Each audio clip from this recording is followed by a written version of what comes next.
क्यों इसे धरती के स्वर्ग के साथ साथ धरती का नर्क कहा जाता है? इतना ही नहीं, अंटार्कटिका के इस ग्लेशियर को जूबी ग्लेशियर क्यों कहा जाता है और ये ग्लेशियर दुनिया के लिए क्यों खतरनाक माना जाता है?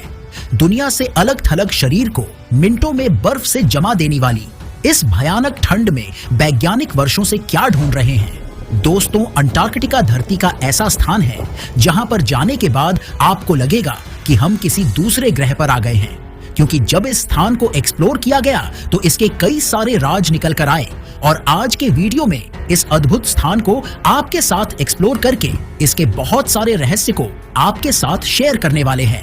वीडियो बहुत ही मजेदार और ज्ञानवर्धक होने वाली है, तो एक लाइक और वीडियो के अंत तक जरूर बने रहें, क्योंकि वीडियो के अंत तक आप अंटार्कटिका के बारे में बहुत कुछ जानने वाले हैं। ये है साउथ अमेरिका, और अगर आप यहाँ से अंटार्कटिका जाते हैं तो लगभग 1000 किलोमीटर का सफर तय करना पड़ेगा। इसके बाद ये है साउथ अफ्रीका।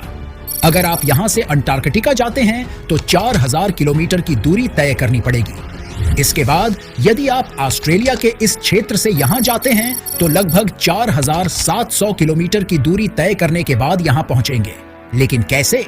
यहाँ जाने के लिए दो तरीके हैं, एक प्लेन और दूसरा शिप। लेकिन प्लेन से सिर्फ साइंटिस्ट और शोधकर्ता यहाँ जा सकते हैं। हालांकि कुछ चार्टर्ड फ्लाइट यहाँ जाती हैं, लेकिन आपकी जेब काफी ढीली कर सकती है। आमतौर पर अंटार्कटिका जाने के लिए शिप का इस्तेमाल होता है, जो कई दिनों का सफर होता है और ये काफी एडवेंचरस और डरावना भी हो सकता है। समुद्र की लहरें ऐसी उठती है मानो ये जहाज को निगलना चाह रही हो। हमारी धरती का नॉर्थ पोल, जिसे आर्कटिक कहते हैं, ये स्थान धरती के उत्तर दिशा में मौजूद है और अंटार्कटिका की ही तरह यहाँ पर भी बर्फ का रेगिस्तान है, जबकि अंटार्कटिका धरती के दक्षिणी छोर पर स्थित है और ये आर्कटिक से काफी अलग है। आज अंटार्कटिका के बर्फ की मोटाई की बात करें तो ये 1.5 किलोमीटर से लेकर 5 किलोमीटर के आसपास है, जो कि 1.4 करोड़ वर्ग किलोमीटर में फैला हुआ है। ये बर्फ का पहाड़ दुनिया के पूरे बर्फ के पहाड़ों का 90% भाग अकेले लिए हुए खड़ा है और इसे ही जोबी ग्लेशियर कहा जाता है। यही नहीं, पूरी दुनिया में जितने भी मीठे पानी का स्रोत है उसका 60 से 70% भाग इन बर्फ की चादरों में लिपटा हुआ है।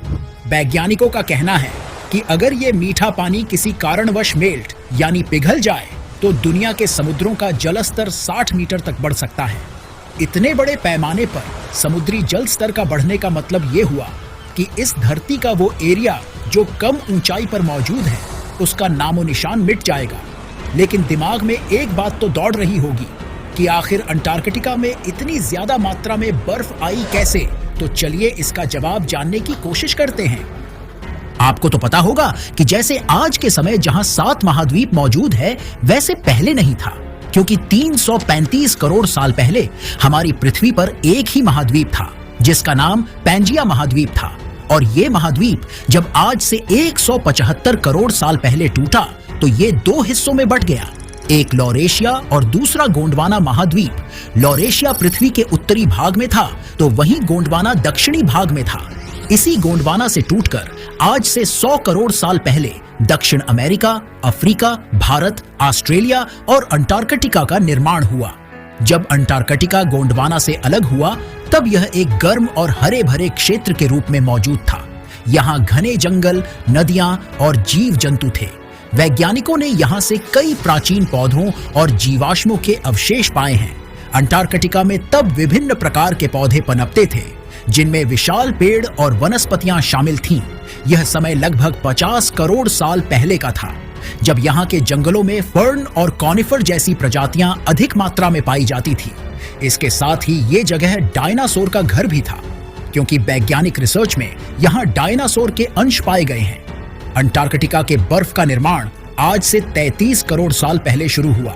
धरती के दक्षिणी ध्रुव के पास होने के कारण इस क्षेत्र में सूर्य की रोशनी कम पड़ने लगी, जिसके कारण यहाँ हिमपात होने लगा और धीरे धीरे बर्फ की चादरों का निर्माण होने लगा।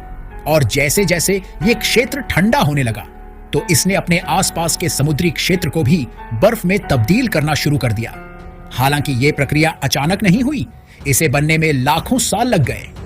यहाँ पर बहुत ही कम बारिश होती है और अगर होती भी है तो वो बर्फ के रूप में होती है, जिसके कारण बर्फ की ये चादर मोटी होती रहती है। पूरी धरती पर अंटार्कटिका एक ऐसी जगह है जहां की हवा सबसे ज्यादा साफ है, क्योंकि यहां पोल्यूशन बिल्कुल भी नहीं है। और इसी का फायदा उठाकर वैज्ञानिक यहां शोध करने आते हैं, क्योंकि पोल्यूशन ना होने के कारण यहां से वो अंतरिक्ष में बड़ी ही आसानी के साथ नजर रख सकते हैं। क्योंकि साल 1985 में अंटार्कटिका के एक वैज्ञानिक ने यहीं से पृथ्वी के ओजोन लेयर के छेद को खोज निकाला था। ये वो छेद था जो सूर्य की हानिकारक किरणों को धरती पर भेज रहा था, जिसके कारण कैंसर और स्किन प्रॉब्लम जैसी बीमारियों का खतरा बढ़ रहा था। वैज्ञानिकों ने जब पता लगाया कि आखिर ये कैसे हुआ, तो पता चला कि ओजोन लेयर में छेद क्लोरोफ्लोरोकार्बन नामक रसायन के द्वारा हो रहा है। आपकी जानकारी के लिए बता दूं कि इन्हीं रसायनों का इस्तेमाल आज रेफ्रिजरेटर और एयर कंडीशनर में बड़े पैमाने पर हो रहा है। यहाँ का मौसम और सीजन अन्य हिस्सों से अलग है, क्योंकि जहाँ दिसंबर से फरवरी तक का महीना हमारे देश में ठंड का माना जाता है, तो वहीं अंटार्कटिका में दिसंबर से फरवरी तक का महीना गर्मी का होता है। हालांकि गर्मियों में भी यहाँ का तापमान -20 डिग्री सेल्सियस तक रहता है। ये तापमान उतना ही है जितना आपके फ्रिज के पानी को बर्फ बनाने में उपयोग किया जाता है। यहाँ सर्दी का मौसम मार्च से नवंबर तक होता है और इस दौरान यहाँ का टेम्परेचर -80 डिग्री सेल्सियस से -90 डिग्री सेल्सियस तक पहुँच जाता है। और इसी कारण वैज्ञानिकों की संख्या दिसंबर से फरवरी तक ज्यादा रहती है, जबकि मार्च से नवंबर तक बहुत ही कम वैज्ञानिक होते हैं। इस जगह कोई भी टाइम जोन नहीं होता, क्योंकि हर देश के वैज्ञानिक अपने अपने देश के टाइम जोन के अनुसार यहाँ काम करते हैं। ये धरती के भूगर्भीय टेक्टोनिक प्लेटों का अध्ययन करते हैं कि कैसे ये नए महाद्वीपों का निर्माण करती है। इसके अलावा इनके कई अंतरिक्ष अनुसंधान स्टेशन हैं, जो यहाँ से वो धरती पर आने वाली कोई भी आपदा को लेकर उस पर नजर जमाए रहते हैं। अंटार्कटिका में आपको बहुत सारे मेटोराइड मिल जाएंगे, जो अन्य उल्कापिंडों और ग्रहों से आकर यहाँ गिरे हुए हैं। इस पूरे क्षेत्र पर आज तक किसी भी देश का अधिकार नहीं हो पाया। हालांकि ऑस्ट्रेलिया, अर्जेंटीना और चिली जैसे देश अपना अधिकार जमा चुके हैं, लेकिन अंटार्कटिक संधि के अनुसार इस महाद्वीप को किसी भी देश का अधिकार ना मानकर इसे मानव हित के लिए उपयोग किया जाए, ऐसा तय किया गया। इस क्षेत्र में ना तो आप खुदाई कर सकते हैं, ना ही कोई सैन्य गतिविधि और ना ही कोई परमाणु परीक्षण। अंटार्कटिका के मौसम की बात की जाए तो यहाँ का मौसम बहुत ही ज्यादा भयानक हो जाती है। जब समुद्र की सीधी हवाएं इन बर्फ से होकर गुजरती हैं, तो उनकी स्पीड 200 किलोमीटर से भी तेज हो जाती है। जो भी वैज्ञानिक यहाँ रहते हैं, उनको पहले प्रशिक्षण दिया जाता है। हालांकि अंटार्कटिका का क्षेत्र बहुत बड़ा है, तो हर जगह का तापमान और जलवायु में अंतर हो जाता है, लेकिन इसका दक्षिणी पूर्वी क्षेत्र बहुत ही खतरनाक माना जाता है, क्योंकि इसके कई सारे भाग पर इंसानों का पैर आज तक नहीं पड़ा है और ना ही इस क्षेत्र में कोई जीव पाया जाता है। जबकि उत्तरी और पश्चिमी क्षेत्रों में पेंगुइन, सील, किलर व्हेल और अंटार्कटिक टर्न जैसे जीव पाए जाते हैं। अंटार्कटिका की बात हो रही हो और पेंगुइन के बारे में बात ना हो, ये हो ही नहीं सकता।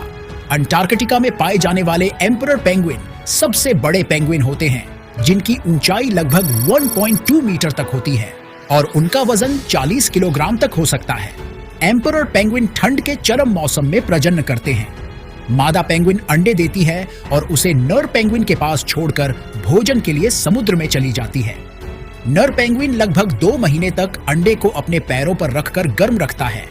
ठंड से बचने के लिए पेंगुइन एक समूह बनाते हैं और एक दूसरे के पास सटकर खड़े हो जाते हैं। यह समूह हीटिंग उन्हें कठोर ठंड से बचाने में मदद करता है और वे नियमित रूप से अपने स्थान बदलते रहते हैं ताकि हर पेंगुइन को गर्माहट मिल सके। ये मुख्य रूप से krill, मछलियों और स्क्विड का भोजन करते हैं। पेंगुइन अपने छोटे पंखों का उपयोग तैराकी के लिए करते हैं। ये पानी के भीतर तेजी से तैर सकते हैं, जिससे वे शिकार पकड़ने में माहिर होते हैं। एम्परर पेंगुइन 500 मीटर की गहराई तक डाइव कर सकते हैं और लगभग 20 मिनट तक पानी के भीतर रह सकते हैं। अंटार्कटिका में लेपर्ड सील और किलर व्हेल जैसे शिकारी पेंगुइन का शिकार करते हैं।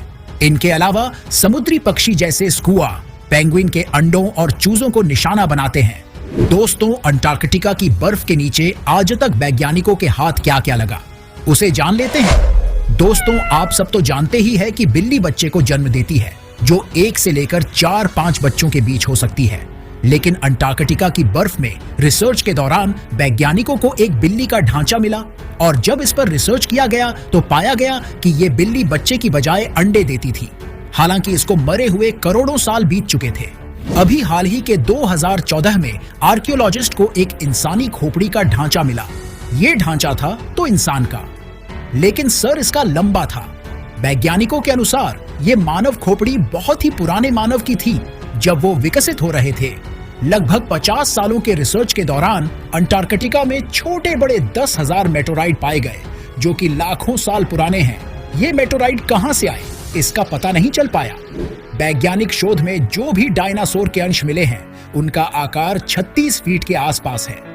दोस्तों, 1911 में अंटार्कटिका में एक ब्लड फॉल ग्लेशियर देखने को मिला जिसका पानी खून की तरह लाल था।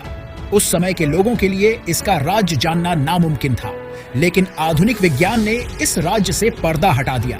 दरअसल रिसर्च के दौरान ये पता चला कि जिस ग्लेशियर से ये ब्लड जैसा पानी निकल रहा है उसके नीचे पानी का बहुत बड़ा भंडार है, लेकिन ये पानी समुद्रों के पानी से भी 3 गुना खारा निकला और यही कारण है कि ये आज तक जमा नहीं। इसके अलावा इसमें आयरन की मात्रा मिली हुई है और जब ये बाहर निकलता है तो ऑक्सीजन के साथ मिलकर आयरन ऑक्साइड बन जाता है, जिसकी वजह से इसका रंग लाल हो जाता है। यही नहीं, इसी खारे पानी के नीचे ऐसे भी बैक्टीरिया मिले जो बिना ऑक्सीजन और सूर्य की रोशनी के जिंदा थे। दोस्तों, ये बात तो सही है कि हमारी पृथ्वी के मीठे पानी का 70% भाग यहीं मौजूद है।